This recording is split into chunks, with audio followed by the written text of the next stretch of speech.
I want to introduce a chant that we use in Baltimore, and I'm going to say the first 3 lines, and then when I point to you all, you will say, "We will do our best." Okay? And then if you catch on to the chant, you can say all of it with me. Okay. For Harriet, Sojourner, Ida, and the rest to defend black girls. We will do our best. For Harriet, Sojourner, Ida, and the rest to defend black women. We will do our best. For Harriet, Sojourner, Ida, and the rest to defend all girls. We will do our best. For Harriet, Sojourner, Ida, and the rest to defend all women. We will do our best. Okay, thank you. So black woman writer Toni Cade Bunbar, or as I call her, Mama Bunbar, demands us to be cultural workers.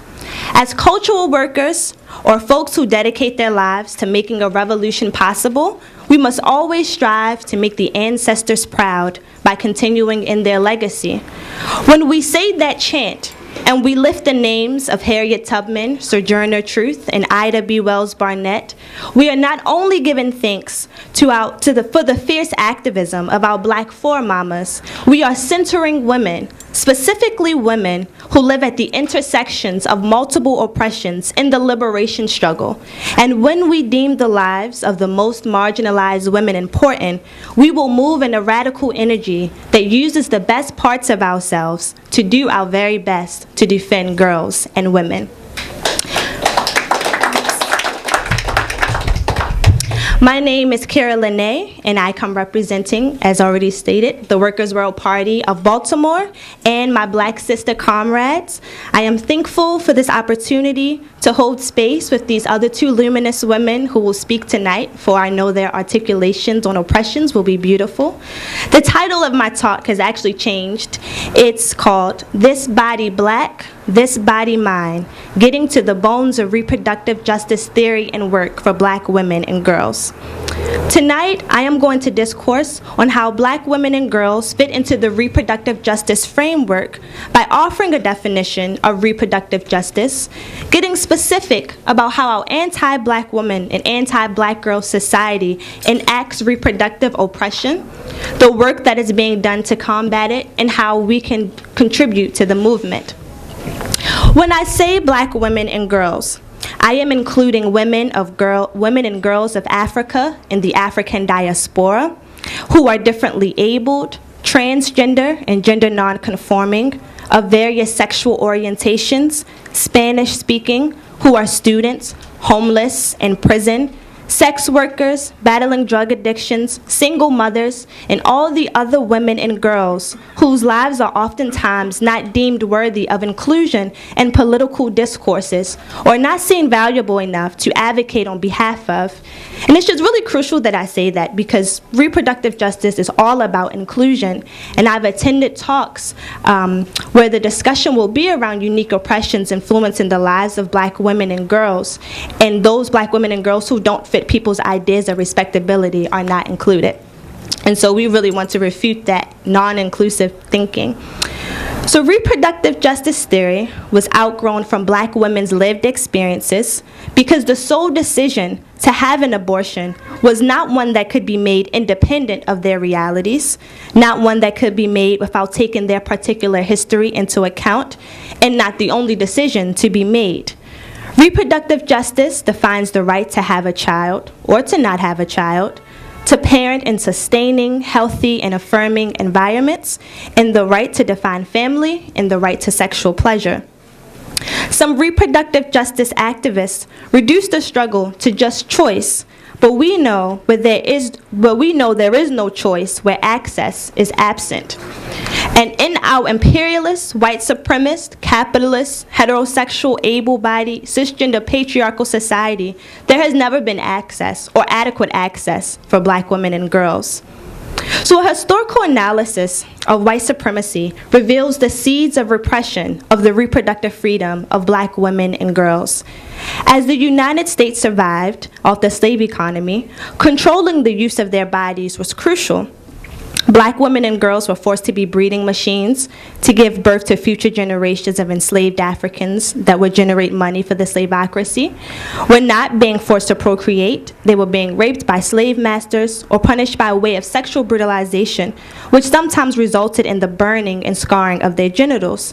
Other times, they watched their children, parents, and siblings be sold and taken, or have no time to spend with the parts of their family still intact, as they were ordered to nurse and care for the children of their plantation owners.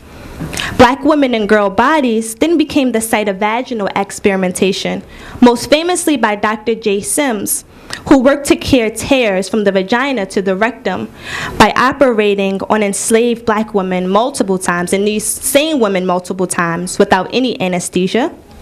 This violence continued throughout the years with other bodily experimentations on black people, and in the 1970s, more shaped into forced sterilization. Black women and girls, specifically those that were recipients of welfare, were sterilized against their will and threatened with losing their benefits, all while federal funds paid for the operation. The case of two black sisters, Mary Alice and Minnie Ralph, aged 12 and 14, illuminated this discriminatory practice in the South when it was revealed a doctor lied to their mother, who could not read or write, into signing what she thought was a contract for birth control shots. And in fact, the sterilizing of black women and girls and other women of girls of color became so rampant, particularly in the South, that nicknames like Mississippi appendectomies were common. I want to add that today, some of the black community have become anti-abortion, mostly due to conservative religious politics. Since the black church has a history of political domination, the white Christian right has targeted them, funding pro-life campaigns insistent on a black genocide myth. And this problematic relationship ignores the genuine reproductive justice history and resistance on behalf of the black community. In an article titled, "Whitewashing Reproductive Rights, How Black Women Get Erased," Renee Bracey Sherman writes eloquently about the resistant spirit of black women and black people to reproductive repression. She notes, "Abortion for black women has always been a revolutionary rejection of patriarchy, white supremacy, and forced systems of oppression. Throughout slavery and into the 20th century, self-abortion through herbal remedies, hangers, hat pins, and pencils were a way out of slavery and poverty. Our ancestors fought hard to refuse to carry the children of their master rapists and rear another generation of slaves, even when it meant that barren women were deemed worthless chattel and sold between plantations. From generation to generation, stories and recipes were passed down to ensure that women weren't forced to carry pregnancies they never desired or weren't able to carry healthily. For as many powerful women that raised children in the worst conditions imaginable, so there were those who refused." Later on in that same article, she writes, "As our elders joined the ranks of laborers during World War I, they found a great need for access to birth control and abortion.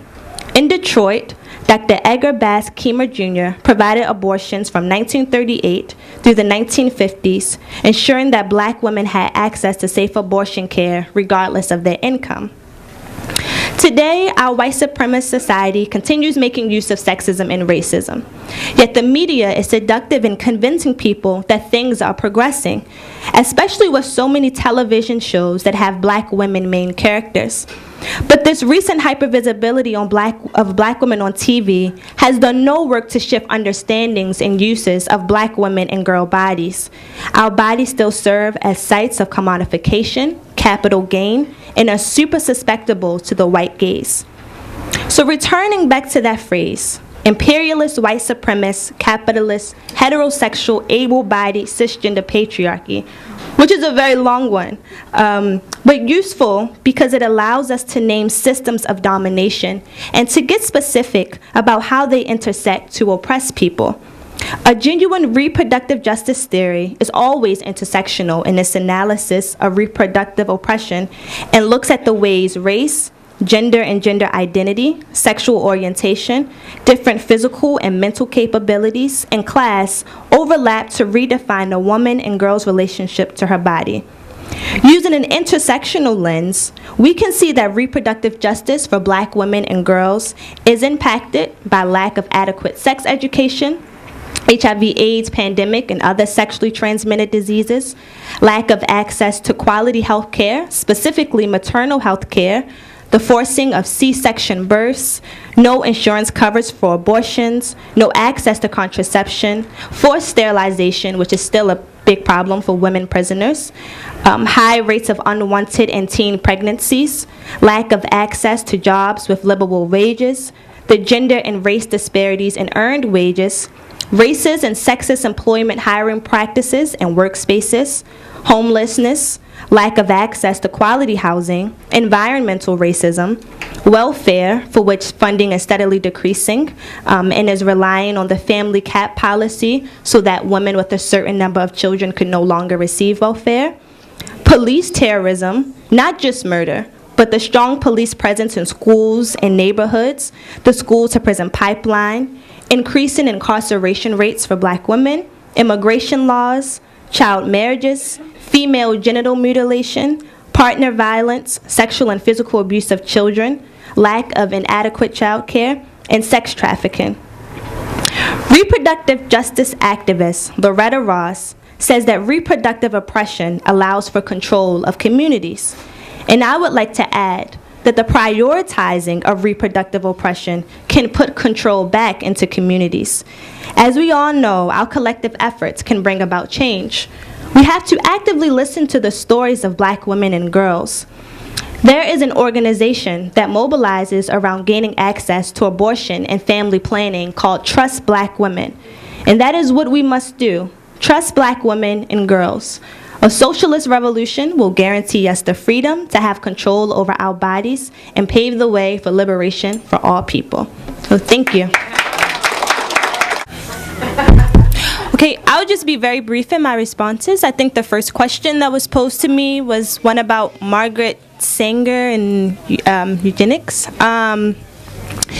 So Margaret was actually pro-birth control but anti-abortion.